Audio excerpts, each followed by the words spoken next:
আউযু বিল্লাহি মিনাশ শাইতানির রাজীম বিসমিল্লাহির রহমানির রহিম। বিষয় গণতন্ত্র ও গণতন্ত্র। বর্তমান গণতন্ত্র মানেই বিভিন্ন দলের উপস্থিতি, আর দলবাজি মানেই একটা জঘন্য বিষয়। কোনো ন্যায় বিচার দলের লোকের বিরুদ্ধেও যেতে পারে, সেক্ষেত্রে দল বজায় রাখতে ও দলের স্বার্থে সেই ন্যায় বিচার প্রকাশ পাওয়া অনেক ক্ষেত্রেই সম্ভব হয় না।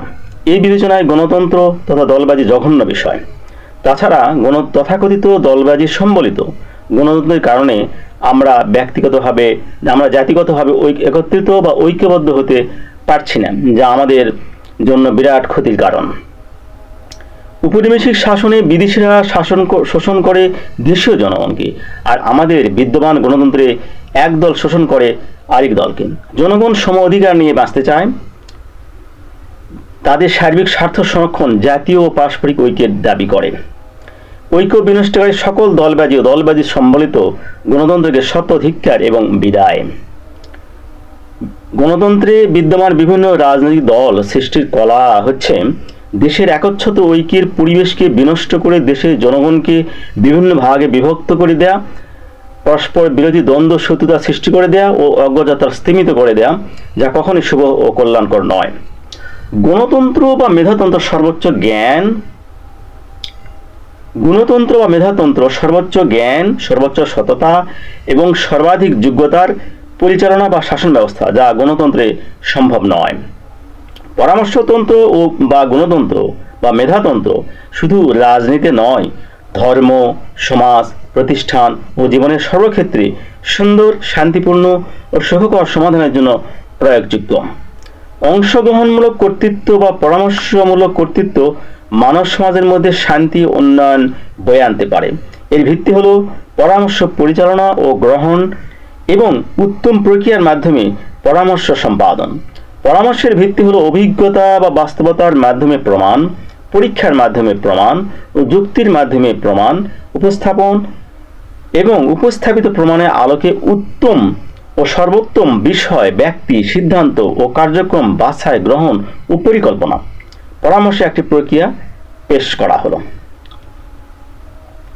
প্রথমত, প্রস্তাব বা বিষয় ব্যক্ত করার পর যোগাযোগের বা উপস্থাপন ও বোধনের ফলপ্রসূতা যাচাইয়ের জন্য উপস্থাপনের কারণ, প্রেক্ষাপট, প্রক্রিয়া, সুবিধা, সমস্যা, সাবধানতা ইত্যাদির ফিডব্যাক গ্রহণ, অর্থাৎ শ্রোতার কাছ থেকে শোনা। যদি কোনো ভুল বোঝাবুঝি থাকে তা আবার ব্যাখ্যাসহ স্পষ্টভাবে বলা। এভাবে ভুল বোঝাবুঝি পুরোপুরি নিরসন না হওয়া পর্যন্ত এবং ঠিক যা বুঝতে বা বলতে বা উপস্থাপন করতে চাওয়া হয়েছে তার স্পষ্ট উপলব্ধি অর্জন না হওয়া পর্যন্ত বলার পর শোনার প্রক্রিয়া অব্যাহত থাকবে। দ্বিতীয়ত, প্রস্তাব বা বিষয় যদি ভালো না লাগে তাহলে কি কারণে বা সমস্যায় ভালো লাগলো না তা একজন আলোচকের বা পরামর্শকের বলা। তৃতীয়ত, এরপর সেই সমস্যাগুলোর উপর তাত্ত্বিক ও বাস্তব উদাহরণগত প্রমাণাদি সাপেক্ষে দোষ, গুণ, সুবিধা, অসুবিধা, ইতিবাচক, নেতিবাচক গঠনমূলক আলোচনা সমালোচনা শেষ হলে যদি প্রস্তাব ভালো প্রমাণিত হয় তবে গ্রহণযোগ্য হবে এবং যদি মন্দ প্রমাণিত হয় তবে গ্রহণযোগ্য হবে না। চতুর্থ, যে অসুবিধাগুলি প্রমাণিত হবে বা তা কোনোভাবে দূরীকরণযোগ্য কি না, অর্থাৎ দূর করা যায় কিনা তা ভেবে বের করার চেষ্টা সুযোগ থাকতে হবে এবং সমাধান যদি বের করা যায় তবে তা নিয়ে আবার আলোচনা হবে। পঞ্চম, পৃথিবীতে যেহেতু কোনো কিছুরই পুরোপুরি সুবিধা বা পুরোপুরি অসুবিধা কোনোটাই নেই, সুবিধা অসুবিধা পাশাপাশি বিদ্যমান থাকে।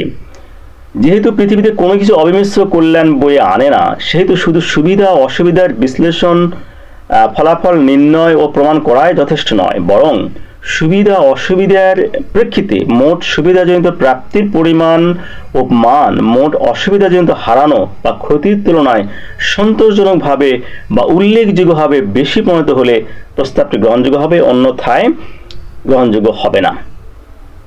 ষষ্ঠ, যুক্তি, তর্ক ও প্রমাণ উপস্থাপনের মাধ্যমে আলোচনা এর নিজস্ব গতিতে বা ধারায় চলতে থাকবে যতক্ষণ পর্যন্ত যুক্তি, তর্ক ও প্রমাণ উপস্থাপন শেষ না হয়। তাতে যতই সময় লাগুক বা যত বৈঠকের দরকার হোক না কেন। সপ্তম, আলোচনা হতে হবে পদ্ধতিগত বা সিস্টেমিক। একজন যতদূর সম্ভব সংক্ষিপ্তভাবে পূর্ণ ভাব প্রকাশমূলক কথা বলবে। একজনের কথা বলার সময় অন্যজন বা অন্যজনেরা মনোযোগ দিয়ে শুনবে, বলবে না। একইভাবে অন্যজন আগের জনের কথার প্রতিক্রিয়ামূলক উত্তর ও বিভিন্ন প্রসঙ্গ ব্যক্ত করবে। এক্ষেত্রেও অন্যরা শুধু শুনবে, বলবে না। এইভাবে পালাক্রমে আলোচনা চলতে থাকবে। তথ্য হিসাব প্রমাণাদি সাপেক্ষে যুক্তি তর্ক ও আলোচনা চলতে থাকবে। কোনো প্রকার আলোচনা এবং আবেগমূলক আলোচনা থাকবে না যুক্তি ও প্রমাণ ছাড়া। অষ্টম, প্রস্তাব গ্রহণযোগ্য প্রমাণিত হলে প্রস্তাবক বেশি সুবিধাভোগী ও পুরস্কার প্রাপ্ত হবে এ সংক্রান্ত পরিশ্রম ও ধারণা উদ্ভাবনের কারণে। নবম, আলোচনার সর্বাঙ্গীন সুষ্ঠু ও চলমানতা রক্ষার্থে এবং আলোচনার সর্বশেষ ফলাফল ও সিদ্ধান্ত প্রাপ্তির স্বার্থে প্রথম থেকে সপ্তম পর্যন্ত শর্তগুলো যে মানতে পারবে না বা মানতে অক্ষম হবে সে আলোচনার অযোগ্য হবে। তাকে পুনরায় ধীর স্থির ও যোগ্যতায় ফিরে আসতে হবে। যদি একান্তই তার পক্ষে তা সম্ভব না হয় তবে আলোচনা অযোগ্য হিসাবে তাকে আলোচনা থেকে নিষ্কৃতি অব্যাহতি দেওয়া হবে এবং তাকে ছাড়াই ফলাফল নির্ণয় ও সিদ্ধান্ত গৃহীত হবে। তবে এসব শর্তানুযায়ী নিজেকে শোধরাতে থাকলে বা শোধরানোর চেষ্টা থাকলে অব্যাহতি দান প্রযোজ্য হবে না। দশম, যে আলোচনা চলতে থাকা সত্ত্বেও আলোচনা শেষ পর্যন্ত করবে না বা করতে চাইবে না অথবা রাগান্বিত হয়ে গালিগালাজ করবে বা আক্রমণাত্মক কথা বলবে অথবা আক্রমণাত্মক হয়ে উঠবে সে আলোচনার যোগ্যতা হারাবে ও তাকে আলোচনা থেকে অব্যাহতি দিয়ে তাকে ছাড়াই সিদ্ধান্ত গৃহীত হবে। একাদশ, যে প্রস্তাব বা প্রসঙ্গ নিয়ে আলোচনা চলছে শুধু সে সম্পর্কে আলোচনা সীমিত থাকবে, অন্য কোনো প্রসঙ্গ টেনে আনা যাবে না।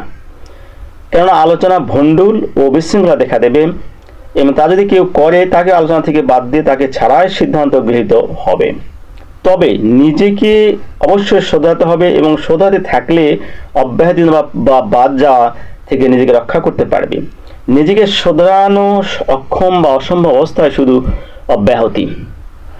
দ্বাদশ, সমসাময়িকতা অর্থাৎ সমাজের 10 জন সাধারণভাবে যা ভাবে ও যেভাবে চলে সেটাই সঠিক হিসাবে গ্রহণ করার প্রবণতা। সোজা আঞ্চলিক কথা দেশ দেখা ভ্যাস পাথার দেখা চাষ এই নীতিকে কখনই গ্রহণীয় মানদণ্ড হিসেবে গ্রহণ করা যাবে না। কারণ প্রত্যেক সমাজেরই সাধারণ ধ্যান ধারণায় ও সাধারণ কর্মকাণ্ডে ত্রুটি বিচ্যুতি পশ্চাৎপদতা স্থিরতা অর্থাৎ প্রগতিশীলতার অভাব থাকতেই পারে, যার ফলে পৃথিবীর সব অঞ্চলে সমাজ বা দেশ সমান উন্নত সমান সমৃদ্ধ নয়। সুষ্ঠু ও ফলস্প্রসূ পদ্ধতিগত আলোচনা মত বিনিময় যুক্তিতর্কের প্রয়োগে পারস্পরিক একত্র মন্ত্রণা বা পরামর্শের দ্বারা সুষ্ঠু ও ফলপ্রসূ সিদ্ধান্ত ও এর রূপরেখা পেতে উপরোক্ত বিধি বা শর্তসমূহ অবশ্য পালনীয়, নতুবা আলোচনার ফলপ্রসূতা ব্যর্থ হওয়ার সম্ভাবনা খুব বেশি। সুষ্ঠু ফলপ্রসূ সিদ্ধান্ত ও এর রূপরেখার উপরই সফলতা উন্নয়ন নির্ভর করে। গুণতন্ত্রের ভিত্তি সততা ও গুণ দ্বারা শাসন বা রাষ্ট্র পরিচালনার ব্যবস্থা করা। এই দুটো বৈশিষ্ট্যের ভিত্তিতে সর্বোচ্চ থেকে সর্বনিম্ন পর্যন্ত পদগুলো পূরণ করা হবে বা পদগুলোতে নিয়োগ দেওয়া হবে। অতঃপর বৈশিষ্ট্য দুটির ভিত্তিতে নিয়োগ করা হলেও কখনো কারো বৈশিষ্ট্যগুলোর স্খলন ঘটলে বা নিম্নমান সৃষ্টি হলে বা পদকাঠামোর পরিবর্তন হলে বা পদের প্রয়োজন না হলে সংশ্লিষ্ট নিযুক্ত পদ থেকে অপসারিত করা হবে। এই নিয়োগ স্খলন ও অপসারণের দায়িত্বে থাকবে ধার্মিক ও মেধাবী শিক্ষিত লোক। তারা প্রথমত আলোচনা পরামর্শ যুক্তি তর্ক প্রমাণের মাধ্যমে বিষয়গুলো নির্ণয় ও স্থির করবেন। তবে তারা যদি কখনো এভাবে যাচাই নির্ণয় ও স্থিরীকরণে ব্যর্থ হন ও বিভক্ত হয়ে পড়েন তবে সংখ্যাগরিষ্ঠের অবস্থানকে সঠিক বলে নির্ণীত হবে। মানুষের চরিত্র আচরণ পরের অনিষ্টহীনতা পরোপকারিতা ধর্মীয় রীতির অনুসরণ দ্বারা মানুষের ধার্মিকতা নির্ণীত হবে। আনুষ্ঠানিক ও অনানুষ্ঠানিক শিক্ষা জ্ঞান বুদ্ধিমত্তার মান উদ্ভাবনী ক্ষমতা চিন্তাশীলতা দ্বারা মানুষের মেধা নির্ণীত হবে। এভাবে বিভিন্ন অঞ্চলের আলোচনা পর্যালোচনা স্বাক্ষরিত ফল এর প্রতিনিধির মাধ্যমে প্রথমে থানা পর্যায়ে সম্মিলিত হবে। সেখানেও একই প্রক্রিয়ায় উৎপন্ন স্বাক্ষরিত সেখান থেকে জেলা পর্যায়ে, এবং এভাবে একই প্রক্রিয়ায় ক্রমানুসারে জেলা থেকে বিভাগ, বিভাগ থেকে রাজধানীতে পৌঁছবে এবং সেখান থেকে চূড়ান্ত ফলাফল প্রকাশিত হবে। প্রক্রিয়াগুলো তথ্য যোগাযোগ প্রযুক্তির কল্যাণে সম্ভাব্য যৌক্তিক পরিমাণ দ্রুত সময়ের মধ্যে সম্পন্ন হওয়ার ব্যবস্থা থাকবে। মনে রাখতে হবে, গণতন্ত্রের বা মেধাতন্ত্রের মূল ভিত্তি হলো আলোচনা, পর্যালোচনা, পরামর্শ, যুক্তি, প্রমাণ এবং যোগ্যতার অভাব হলেই অপসারণের ব্যবস্থা করা, নচেত পদাধিকারীর ইচ্ছা অথবা সক্ষমতার বয়স পর্যন্ত পদে বহাল রাখা ও প্রয়োজনে পদোন্নতির ব্যবস্থা করা। পূর্বোল্লিখিত ধার্মিক ও মেধাবী লোক ছাড়াও আপামর জনসাধারণের ক্ষেত্রেও শুধুমাত্র স্বাধীনভাবে পরামর্শ, যুক্তি, প্রমাণ উপস্থাপন ও মতামত প্রদানের অধিকার থাকবে। গণতন্ত্রের সরকারের সর্বপ্রধান দায়িত্ব হবে ন্যায়ভাবে দায়িত্বের সাথে সরকারি সমস্ত সম্পদ অর্থাৎ জনগণের সম্পদ ব্যবহার করা ও তার পুরোপুরি হিসাব নিকাশ জনগণের কাছে বা তাদের প্রতিনিধির কাছে প্রকাশ করতে বা প্রদান করতে বাধ্য থাকা, যাতে কোনো প্রকার অপব্যবহার, অপচয় না হয়। অসভ্য হীন জনগণকে সভ্য করার মিশন ও তাদের জন্য সভ্যতা আলোক বিকিরণের ব্যবস্থা করাও গণতন্ত্রের অন্যতম প্রধান লক্ষ্য, সুশীল, সৎ ও সমাজপ্রাপ্ত ব্যক্তিদের দ্বারা। গণতন্ত্রের মূল ভিত্তি হলো মত গ্রহণ বা নির্বাচন, অর্থাৎ 10 জনে যা বলে তাই সত্য বা সঠিক। 10 জনের কাছে 1 বা 2 বা সংখ্যালঘু কয়েকজনের কথা মিথ্যা, কিন্তু বাস্তবতা আরেকে বলা যায় সত্যের মাপকাঠি বা নির্ধারক 1 জন, কয়েকজন বা 10 জন কোনোটাই নয়। সত্যের মাপকাঠি হচ্ছে যুক্তি, প্রমাণ এবং এর উপর ভিত্তি করে পারস্পরিক জ্ঞাতার্থে আলোচনা। যুক্তি প্রমাণের শক্তি বা পাল্লা বা ক্ষমতা বিভিন্ন তরফ হতে সমান হলেই তবেই শুধু ভোট গ্রহণ বা নির্বাচনের বিষয়টি আসতে পারে, নচেত নয়। অতএব সবচেয়ে সর্বোত্তম সত্য নির্ণয় ও তা তুলে ধরার প্রক্রিয়া হচ্ছে যুক্তি, প্রমাণ, পারস্পরিক আলোচনার খণ্ডন। এসব ব্যর্থ হলে তবে নির্বাচন। শুধু রায় বা ভোট নয়, কারণ বা প্রমাণ সহ তা প্রদান। কিন্তু গণতন্ত্র প্রথম দুটি মূল ও আবশ্যিক ধাপ বাদ দিয়ে শুধু শেষ ধাপটি গ্রহণ করেছে, যে ধাপটি সবসময় আবশ্যিক নয়। তাই গণতন্ত্র দ্বারা সঠিক ও সত্য নির্ণয় মোটেই গ্রহণযোগ্য নয়। গণতন্ত্রের সাথে বাস্তবতা অনেক ক্ষেত্রেই সামঞ্জস্যপূর্ণ নয়।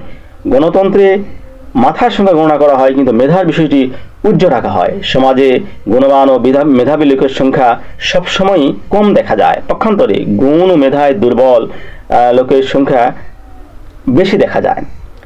সমাজের সঠিক সিদ্ধান্ত উন্নতি আসে বুদ্ধি মেধার বদৌলতে, শুধু মাথার সংখ্যা দিয়ে নয়। তাই মেধা বাদ দিয়ে মাথা গণনা করার গণতন্ত্রের প্রক্রিয়া সঠিক নয়। তাই গণতন্ত্র নয়, সত্য নির্ণয়ের উপরোক্ত প্রক্রিয়া সম্বলিত মেধাতন্ত্র সর্বক্ষেত্রে প্রয়োগ করতে হবে, তাহলে সত্যিকারের অন্যান্য প্রগতি সম্ভব হতে পারে।